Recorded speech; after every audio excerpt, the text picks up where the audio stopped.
समाज का संदेश पूरे विश्व में जाना चाहिए। ब्राह्मण जब अंगड़ाई लेता है, मैंने भिक्षु बना, अगर हमने शपथ ले ली और एक शिखा का बाल भी खोल दिया तो नंद साम्राज्य का समापन कर दिया, हम वो ताकत रखते हैं। यही ताकत का एहसास हमें आज करवाना है। हो चुकी है पीर पर्वत सी पिघलनी चाहिए, तेरे सीने में नहीं तो मेरे सीने में सही है कहीं अगर आग तो फिर आग जलनी चाहिए। सबको साथ लेकर आगे बढ़ने की कोशिश की और सिर्फ मैंने विरोधियों की नींद उड़ा दी है।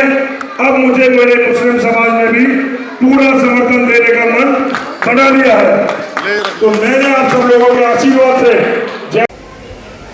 मेरी सदन से परिचित न हो गए, लेकिन मैं जानता हूं कि ब्राह्मण समाज में प्रत्येक व्यक्ति प्रमोद गौर के नाम से अच्छी तरह से जानता है।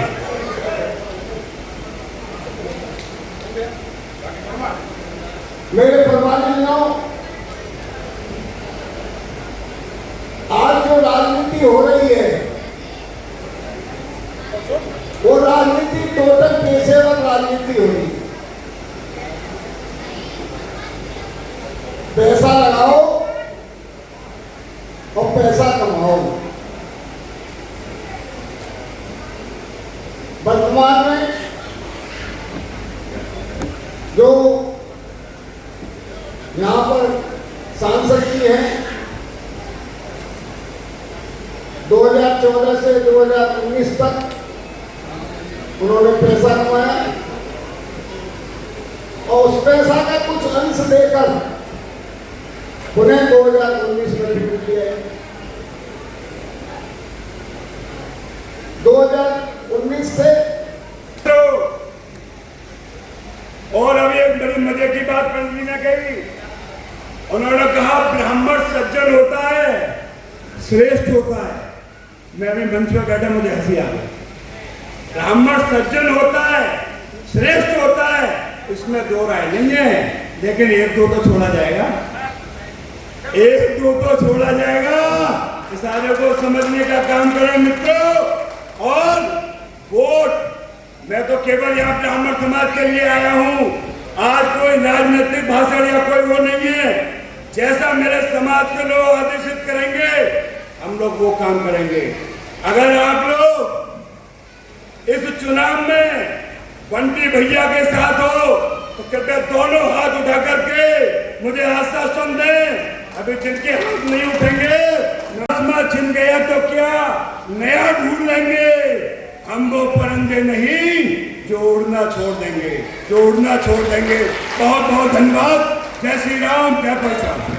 मित्रों, अगर आप बंटी भैया के साथ हैं तो मेरे साथ नारा लगाएंगे, भगवान परशुराम की, भगवान परशुराम की।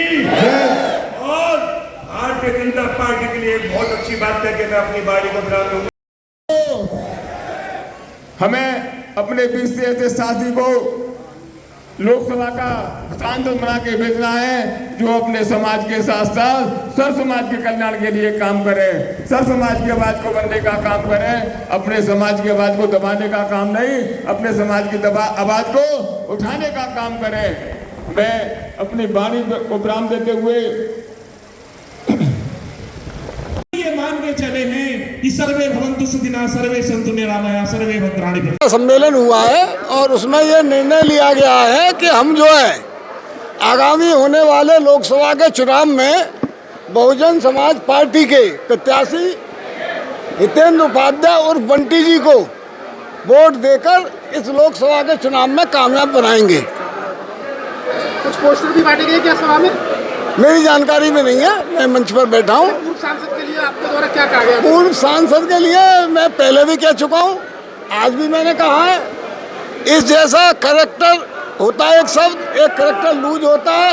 ये सांसद जो वर्तमान में है ये करेक्टर लेस हैं। हमारे इस देश में किसी भी प्रकार की समस्या जब भी रही है तब ब्राह्मणों का जो उसमें रोल है वो बढ़ चढ़ के रहता है और हमारे देश के राजाओं ने भी ब्राह्मणों से ही राय लेकर के मार्ग प्रशस्त किए हैं और समस्याओं का निदान किया है। ऐसे में आज का जो ब्राह्मण सम्मेलन है ये अलीगढ़ में होने जा रहे अभी जो आगामी चुनाव है उनको लेकर के एक महापंचायत की गई, जिसमें अध्यक्ष के रूप में मैं यहाँ उपस्थित रही। और यही एक प्रण लिया गया है कि शीर्ष नेतृत्व के साथ में जो लोकल नेतृत्व है, जो लोकल पहुँचने वाले हैं, वो लोग भी अच्छे और राष्ट्र हित में और धर्म हित में काम करने वाले हों। गुंडे, मवाली, औरतों का हनन करने वाले, चरित्र चीरहरण करने वाले, मर्डरर्स, ऐसे गुंडा राज जो है वो वहाँ तक ना पहुँचे। तो ब्राह्मण समाज ने मिलकर के आज यही प्रण लिया है हमारे साथ में कि हम कैंडिडेट्स वही भेजेंगे जो इस लायक है, जो इस पद का सम्मान कर सके और जो प्रजा को अपने बच्चे की तरह पालन पोषण कर सके, जो योगी जी और मोदी के सिद्धांतों को जो है वो साकार कर सके। केवल वही कैंडिडेट संसद में जाना चाहिए। आपका सारा स्पष्ट करिए, जनता नहीं समझ पा रही जी कि आप जनता जी नहीं, ये मत कहिए। जनता बहुत स्पष्टवादी है, जनता बेहद समझदार है। बल्कि आज इस सम्मेलन में आने के बाद मुझे बहुत सी चीजें जनता के माध्यम से अवगत हुई हैं। ऐसे में मैं उनके साथ में ताल ठोक के खड़ी हूँ, सत्य के साथ खड़ी हूँ, संत होने के नाते। और यही सबको ही कहना चाहती हूँ कि सत्य का साथ दे, डरे नहीं, लेकिन अपना नेतृत्व जो है वो एक चरित्रवान, सैद्धांतिक और एक ऐसा चुने जो आपकी केयर लेने वाला हो, आपका भक्षण करने वाला ना हो, आपका रक्षक हो। भारतीय जनता पार्टी कहती है ब्राह्मण उसके साथ हैं, तो इस सभा में किस तरह का निर्देश? देखिए, ये राजनीतिक सम्मेलन नहीं था, ये ब्राह्मणों की महापंचायत है। भारतीय जनता पार्टी क्या कहती है, बहुजन समाज पार्टी क्या कहती है, कांग्रेस क्या कहती है, हमें इससे मतलब नहीं है। हम केवल यहाँ पर ब्राह्मणों की पंचायत करने में एक अध्यक्ष के रूप में आए थे। और ब्राह्मण होने के नाते ब्राह्मण ने सदैव, मैंने आपसे कहा, इतिहास गवाह है और आज तक ब्राह्मण ने जो है एक माँ का नेतृत्व किया है इस समाज के लिए, हर क्षेत्र में किया है। वही जागरूकता आज फिर देने आए हैं कि ब्राह्मण सब समाज को एक लेकर के चलता है, शिक्षित करता है। तो ब्राह्मण जो है अपनी बुद्धि का प्रयोग करे। और आज जितने भी लोग यहाँ उपस्थित थे वो लोग जो है जागरूकता का कार्य करें, समाज में फैलाएं। आपने एक बात कही, आतंकवादियों से भी कुछ सीख लेनी चाहिए, तो क्या कहा है आपने? आतंकवादियों से संगठन की सीख लेनी चाहिए, आतंकवादियों से जिम्मेदारी लेने की सीख लेनी चाहिए। रावण से भी सीखा था। जब रावण को धराशायी कर दिया था तो भगवान राम ने लक्ष्मण जी से कहा था कि जाओ शिक्षा लो। ठीक उसी प्रकार से ये लोग कैसे संगठित होते हैं, कैसे ऊर्जावान होते हैं और कैसे डंके की चोट बिना मौत से डरे अपने लिए कहते हैं कि हाँ हम जिम्मेदारी लेते हैं।